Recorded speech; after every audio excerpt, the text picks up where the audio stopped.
And like I said, oh, hello. I've got to get it. Hang on a second. Let me get it. I got it. Okay. So anyways, it's a pleasure to be here. I know of some of you all. It's nice to meet all of you. The reason I wanted to share this for you all today is just I did something similar for the family part, or folks who were in the family part, a couple of months back, just bringing people up to date on what we have been doing, and maybe increase understanding of the testing, drug testing process that we became involved in a few years back, so that there's some clarity for everybody on that, and what opportunities there are for you and your clients in terms of helping them to maybe have a better experience, especially if there are mental health or behavioral health issues involved. So I prepared a PowerPoint I'm going to share with you, so you guys don't have to just stare at me the whole time. But also, I'm very happy for this to be interactive. So if anybody has, because I don't want to just talk at you, but it'll probably work out to be that. But if anybody has any questions along the way, just feel free to interrupt at any time. So let me see if I can figure out. I don't use a lot of PowerPoints in my work, but I figured this might be the right setting for it. So I hope you can all see that. I think it's on there now. And so as Andrea shared, I run Crossroads Counseling and Blue Water Assessment and Testing Service. I started Crossroads Counseling about a dozen years ago. And I've been in the field for about 27 years now. Started out in addiction treatment and moved on from there. Let's see what the next slide is. Oh, yeah. So again, just kind of the intersection of what we do in behavioral health with what you all do, I think is important. We have become a fairly sizable part of the community response to issues surrounding recidivism. And so there really is a need.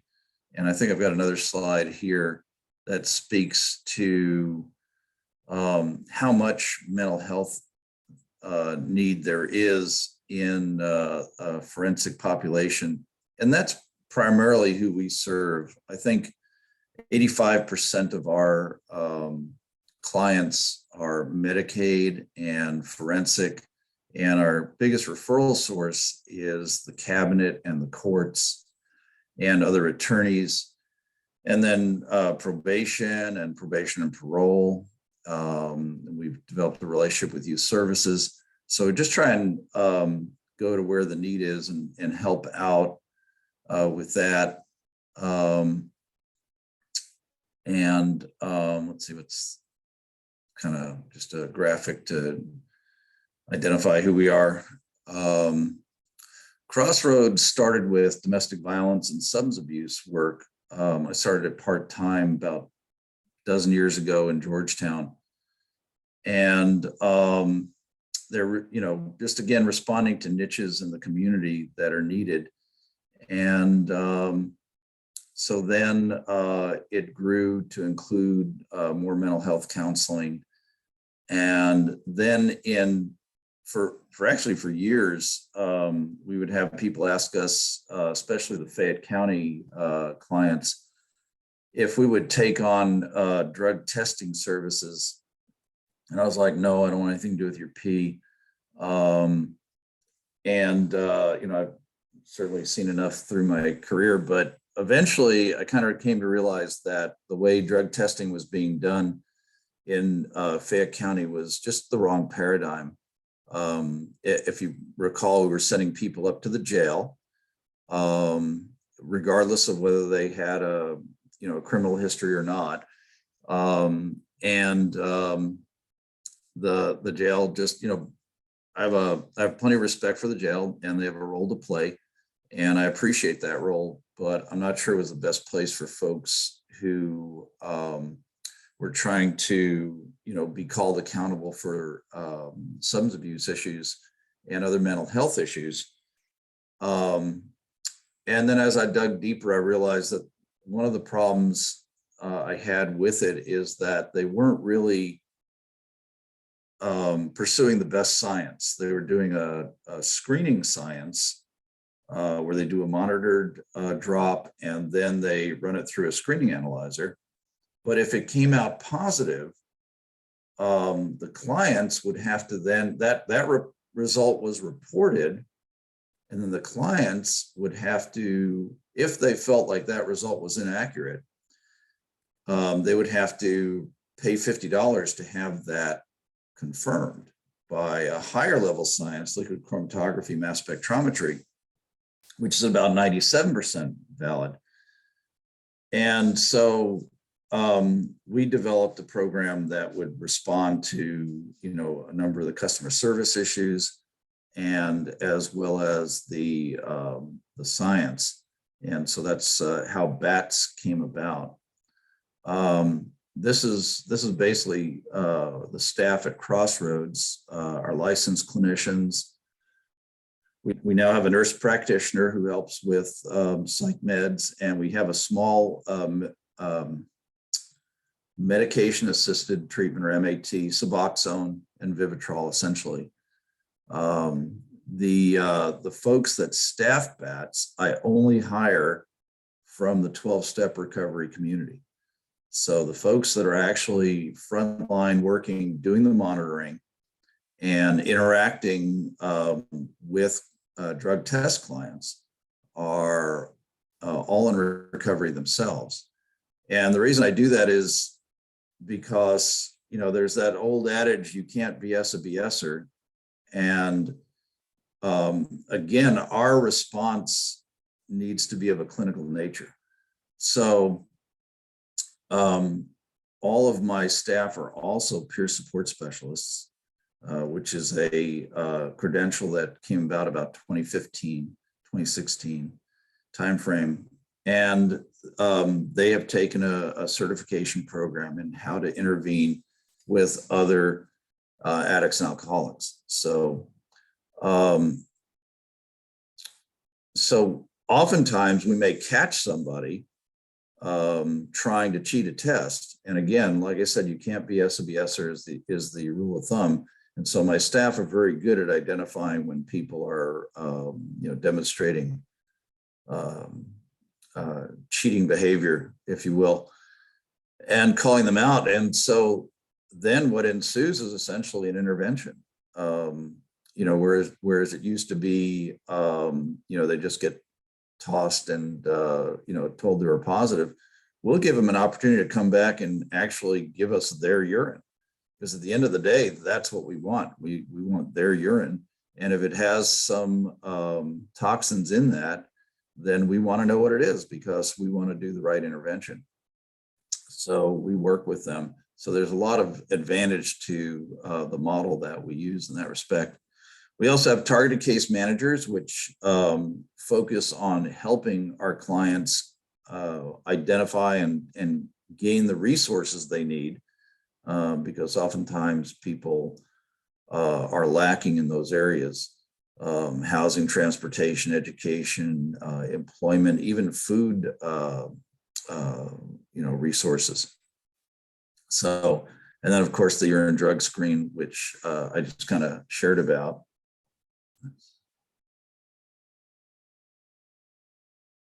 Okay, kind of heading into a discussion about how we do what we do, how we actually help people. And I think everybody can, relate. We're not, we're not going to improve the problems if we don't think through them better. And a lot of what we do at Crossroads has a cognitive behavioral treatment base to it. Here's an outline of some of the treatment programs that we have. First, a comment about assessments. Probably some of you have seen the psychosocial reports that we provide. One of the rules I put in place, right from the beginning of creating Crossroads, is we just don't want to do self-report assessments. Believe it or not, some of our clients actually may not be the best historians or would like to shade the truth a bit here and there. And so we make it a point to always try and corroborate the information that we have. It's one of the reasons I enjoy working with DCBS, is because they're on the clock and we're not. We get paid piecemeal. So typically the assessments have, mostly always been a sort of a lost leader for us, because to do it right, I want to get another perspective, and DCBS, does a good job of investigating. So, however, we do try and, parse what it is we're being told, because we don't work for DCBS. We work for the client, and we want the client to get the best support that they can get. So sometimes, not always, most of the time the DCBS information is good.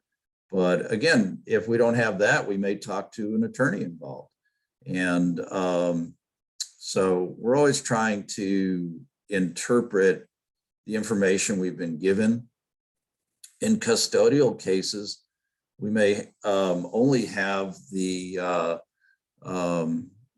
two parents, and it really comes down to, if we can get the corroboration from both. And oftentimes the judges will say, hey, this has to have both parties involved. And they may kick it back to us if somebody didn't give us a release. But it comes down to credibility at that point. Who has the the better sense of the history. I'll give you an example. I had a guy come in for a domestic violence assessment once, but it was a custody case as well. And he sat there like a lump on a log. He wouldn't tell me very much information. His answers were short and uninforming. And so then I reached out to his ex, and her answers were voluminous. She really was, filling in a lot of detail and a lot of information. Again, she was a great historian. And so of course I recommended him to do the BIP. And, based on the information that she'd given, that, seemed to support this narrative that he'd been abusive. And he was astounded. He well, what? I told you nothing happened. Why don't you believe me? And it really I told him, you told me nothing. She gave me lots of information. She gave me, a clear sense that she had an understanding of what had happened. So it really came down to, credibility. So we try and put together a psychosocial narrative, as it's referred to, so that basically it's not a black box, right? I've seen reports where somebody might write a paragraph or two. And in fact, I've seen the reports that you all write, and you're all very thorough in how you lay out your arguments. Well, we want to try and do something similar, but from our field, the standpoint of our field, so that there's no question where we got this information, how we put this information together and came to this conclusion, these clinical impressions, and then these recommendations. So again, it shouldn't be a black box. It should be easy for everybody to understand. Sometimes maybe we're a little wordy, but again, we're trying to put the best understanding on the ground. And then after that, every person's treatment plan is individualized. There are a certain number of assessments that we do where we don't have a recommendation because there is no need for treatment. When I first started in this area, there were a number of places that I found that it didn't matter what your issue was, you were going into programming. You're going to have to go to classes or treatment or whatever they called it. Again, I don't want to treat people that don't need treatment. I don't want to put people, or stigmatize people unnecessarily and, require them to do treatment. Now, maybe we didn't have the best information, but based on the information that we had, if there's no call for treatment, then we try not to put them in that. So then going on to the programs we have outpatient and intensive outpatient programs. By the way, now everything that we do essentially is through telehealth. The only time we'll do in person anymore is in some of our individual and couples counseling. But for the most part, all of our programs are on telehealth. All a client needs is a smartphone, and they can join with us. Of course, we do the individual and couples and family counseling. And I have some clinicians who are participating in the family reunification seminars that just got started last month. I think it was last month, and are looking to become more involved and supportive in that area as well. I've long resisted it because it's just so intensive and involved. But again, I've got some clinicians on staff who are interested and willing to put that time in. Of course, substance abuse, anger management. David, can I yes, stop please. you, Jackie Horn? On the family reunification, is that a special degree, or is it clinicians that have just different training, but not necessarily a different degree? Can you explain that? Sure. As far as I know, there's no special degree. I think you can get a certification in it. And I think, if I'm not mistaken, it's Judge Masterson who has put together a series of informational seminars. I forget the attorney, it must be maybe her office attorney that's driving it. But there's just a real dearth of that service here in the community. Exactly. And anybody with my credentials or master's level credentials in counseling can participate in that, I believe. Well, the problem, like Steve Whitey's or several of us here having the problem, when it's called family reunification therapy, it's coded differently. So insurances don't pay. Do you know anything about that aspect of it? Yeah, that's part of why I've shied away, is because there's so much involved. You've got to talk to so many people, and it's for me, it's just easier if I can sit down with somebody and help them work through their problems, right? Sure.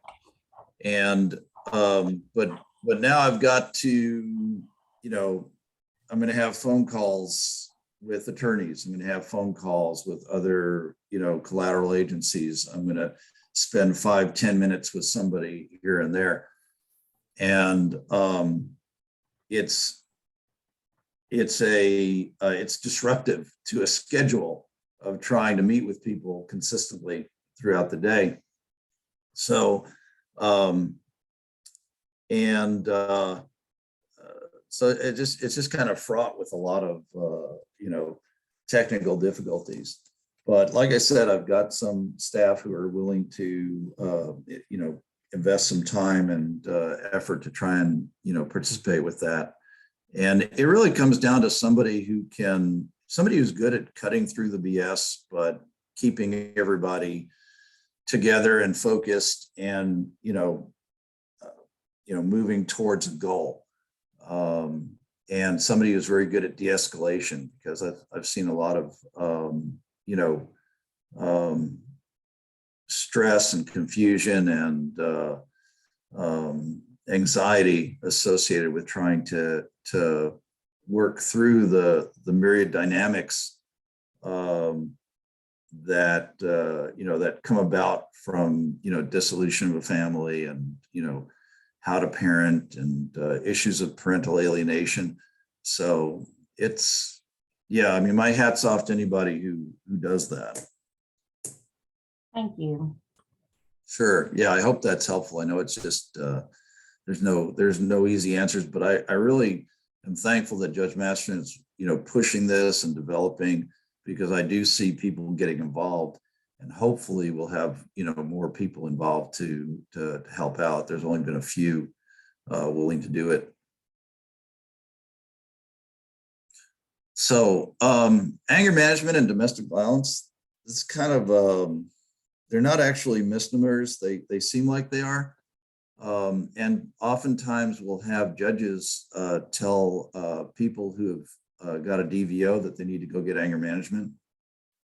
And the reality is, anger is an emotional issue. And if you're, and it may become assaultive, even if, it's not in a domestic setting. And the question is, is that an anger issue, or it could be an assault issue, but it might have a root of anger. Domestic violence is a behavioral issue. Of course, we do see anger happening in domestic violence, but the reality is we're treating a behavior and an attitude that drives that behavior, the attitude being at its core, it's okay. It's okay for me to hurt you. It's okay for me to behave abusively. It's okay for me to coerce you, as opposed to anger being, I'm not managing my emotions. Now, again, people have anger issues who perpetrate domestic violence, but can you be angry and not perpetrate domestic violence in a relationship, in an intimate relationship? Yeah, absolutely. Lots of times you get angry and you work through those emotions. So really it's two different animals. But I think it's emotionally easier for people to just say, well, he seems to have some anger, or she seems to have some anger issues, when in reality, it's an attitude that may be overlaying some anger issues, but again, and it may be a lack of tools that somebody has to resolve conflict or function within an intimate relationship. But domestic violence is really ultimately truly a different animal, and a much more dangerous one. So just so you know, that we draw that distinction so that we can get the appropriate treatment, to the right people. The cabinet asked us to start a program a few years ago to help couples that were in their view on the verge of domestic violence, but didn't quite get there, or you just say no DVO showed up yet. And so we created Healthy Relationships and Parenting. We threw parenting in there. I did the parenting program at the Nest Center for about 7 years. And when I developed the Healthy Relationships curriculum, I realized they were the same. So we made it qualify for both. And so that's become very popular. Domestic violence victims, we reach out, we do a weekly program for them as well. And basically the cabinet asked us to do that one as well, not to take anything away from the Nest or Greenhouse 17. Those are both top class, excellent organizations, but they just didn't have enough capacity. And given my background in domestic violence and all the victim advocacy I've done over the years, it was a natural fit. So we have a very robust program for victims of domestic violence. It's currently all women. Dialectic behavioral therapy is a new program that we started last year. It kind of took off somewhere about the last 5 years. It's a combination of cognitive behavioral therapy and mindfulness tools. Mindfulness being the ability to be in the now, focus in the now, and reduce your anxiety. And there's it's definitely an evidence-based treatment, and that also has taken off. So we tend to refer the folks who have higher degrees of anxiety and depression to the dialectical behavioral group. And I sent one of my clinicians to do the training with the individual who invented this theory, or I'm not sure invented is the right word, but spawned this theory or this therapy. And Marcia Lenahan, something like that. Anyways, so we had her do that. So she's doing an evidence-based program and is apparently very effective. I get a lot of great feedback about that. So throughout all of our work, we collaborate with stakeholders, cabinet, the judges, the court, other collateral agencies that may be involved. And we're always very comfortable to provide updates and good communication about anybody we're working with, provided we have the releases of information that apply. Let's see what's next. Okay, just a little counseling humor here. So, and this is kind of a classic. Most people don't want to go to counseling, but once they do, they actually find it to be very helpful. And so you get a lot of initial resistance until people, start working with a counselor or a group facilitator. One thing I didn't talk about that I wanted to go back to is the intensive outpatient program. So we've got a great facilitator for intensive outpatient. I do the outpatient. Intensive outpatient is 3 hours, 3 times a week, plus individual counseling. And I'm just too busy to do, take on that much time commitment. Plus a 3-hour session is, it's you really got to be up for 3 hours, and that's kind of a skill set. So we've got a great intensive outpatient program. But just so everybody is aware, substance abuse functions on a continuum.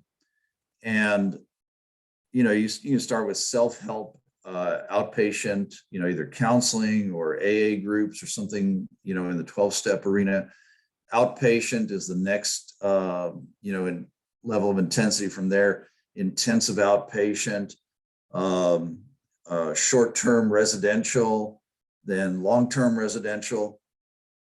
And intensive outpatient really fits well for people who are trying to, they really could go to inpatient, but they've got kids, they have employment, so they want to be able to stay home, maintain their obligations, and yet they need that higher level of treatment.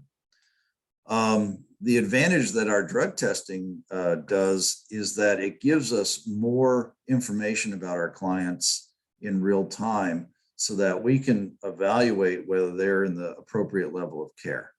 And so, if I've got an outpatient client who we get a drug test back on and we see that they're still using, despite being an outpatient, despite having,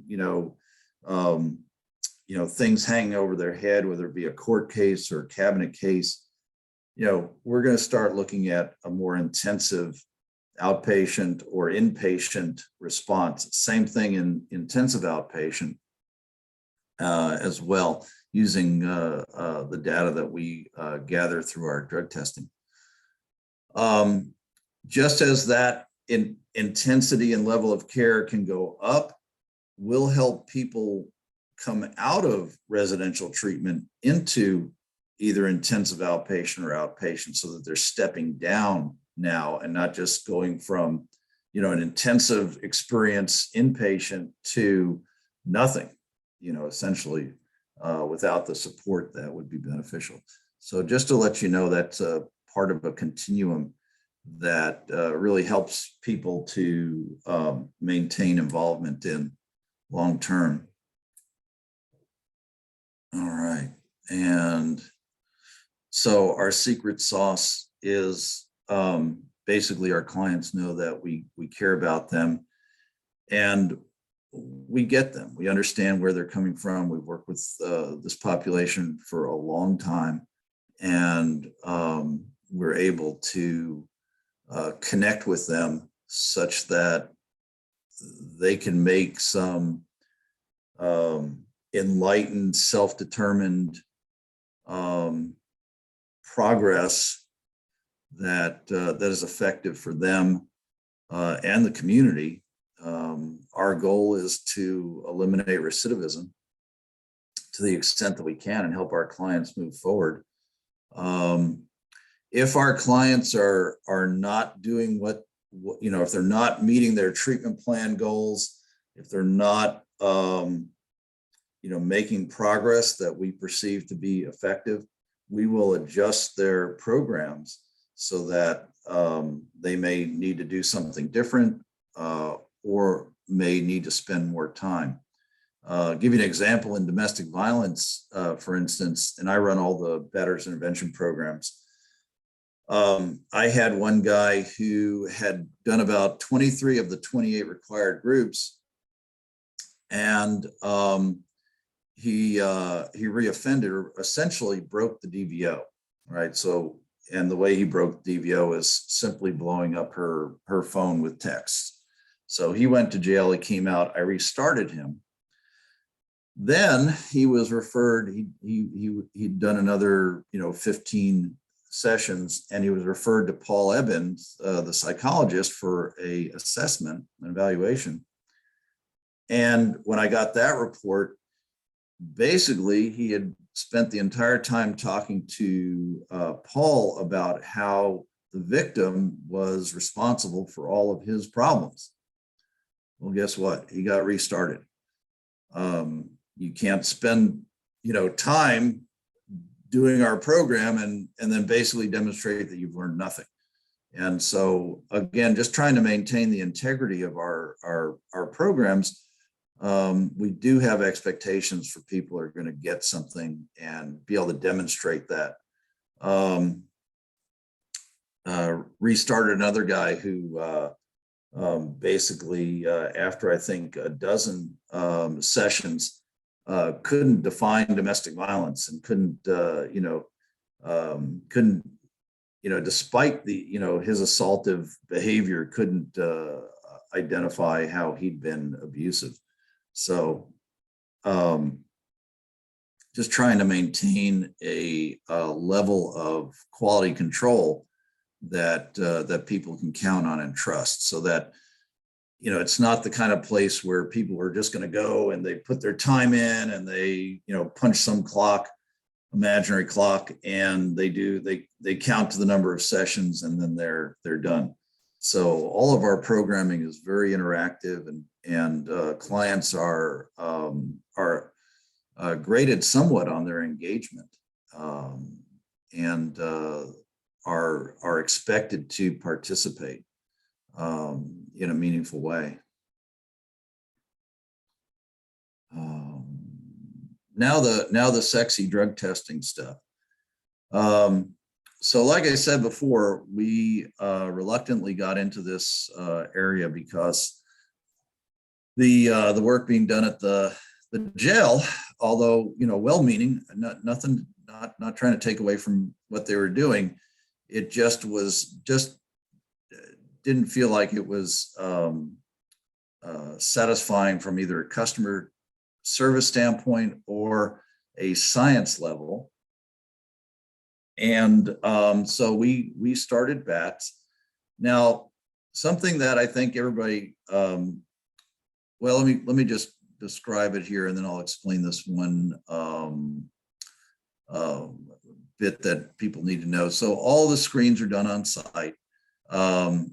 We use state-of-the-art equipment, fully monitored drops. We watch that stream come from the urethra, and if there's any question that that's not happening, we'll work with the client to make sure that what we're getting is their urine. All our monitors are in long-term 12-step recovery, and they're tested randomly and regularly as well.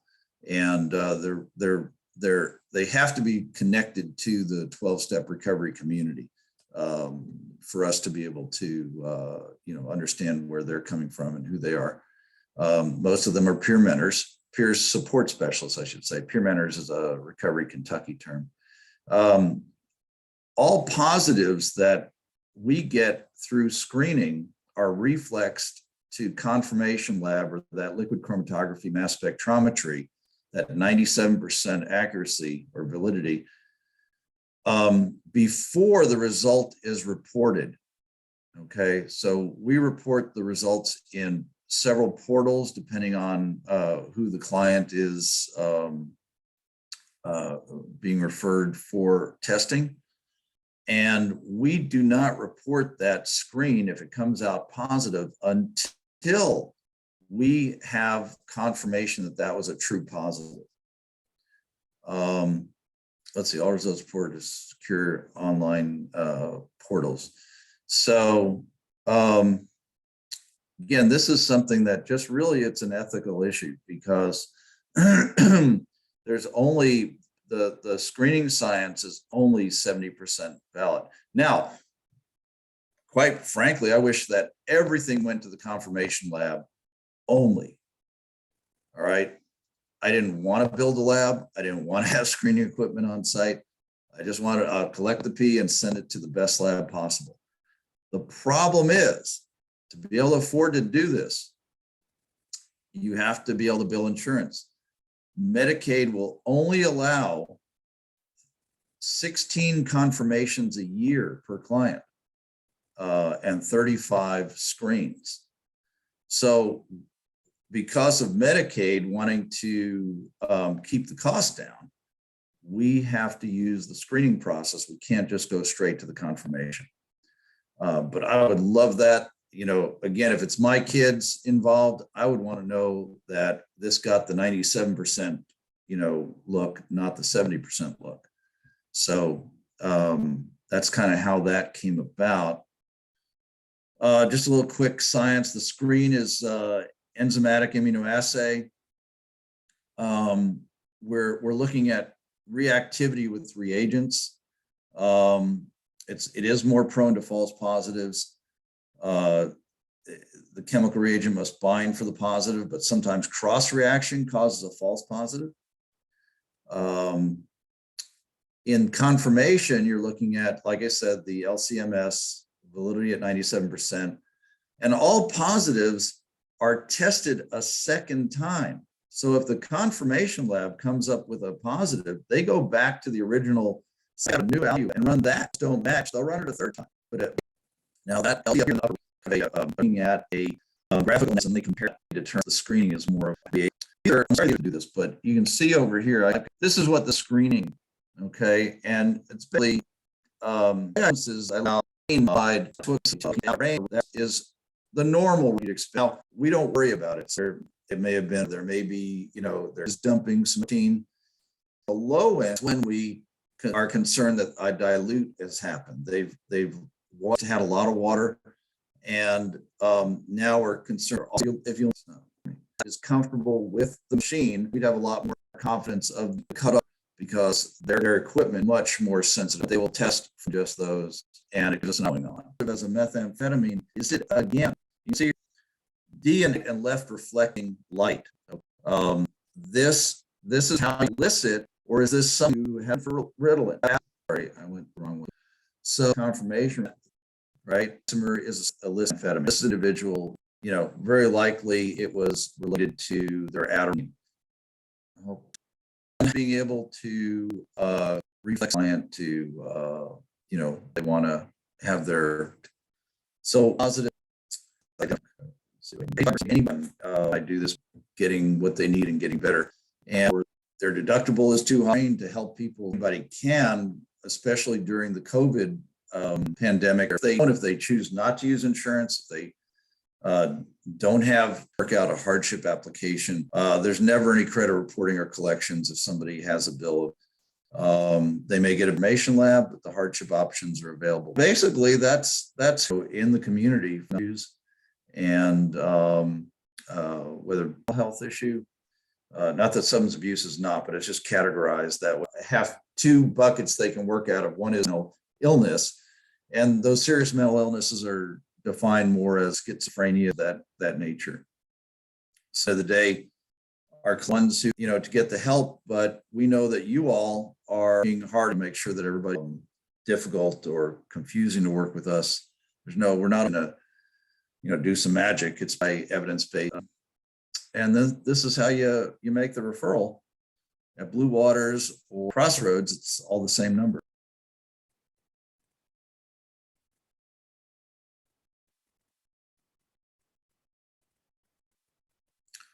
All right, I think that's it. Yeah, that's the last one. So I'm going to stop that. And Eric, I appreciate you smiling at me. That's encouraging. Thank you. Anybody have any questions or comments? Anything I do to help you? That's awesome. I did have a question. I get aware of that shows up false. Isn't and they're that's we've scanned the, now. Can you absorb it? Okay, but the amount there's no research on much, no research on how much to be scooping it. That begs so in other words, you can't. My girlfriend, how are you handling this? The bags? I mean, where is this stuff getting? But the answer is short. So, like I said, in the using, if it does pop positive for us in the initial screening, it's going to this some cross using. It's some sort of trouble. We still don't know, but by make sure that everything we're doing is being here with y'all. Does anybody? Good. I did put the CLE activity code in the chat. If you want to go grab that, you can. Otherwise, it is on the website. I just wanted to remind everyone that we do have a blood work. Come out and help us with them. That's it. If we're ready to wrap it up, say thank you. Thanks, David. Thank you. Here. I think my screen froze.